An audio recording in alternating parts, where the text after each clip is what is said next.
Well, we're out here on a bird watching trip today, November 5th, during the fall migration with Joe Neal and Vivek Govind Kumar of Fayetteville. And we're stopped along this beautiful, beautiful, beautiful bluff just east of Rocky Branch Park. Oh, you just gotta love the fall. And we're seeing lots of birds.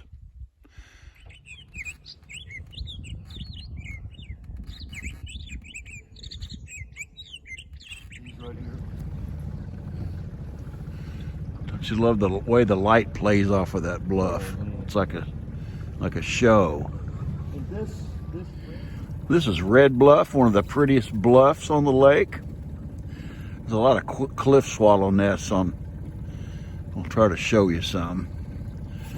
You can see them up there under the lips of those little overhangs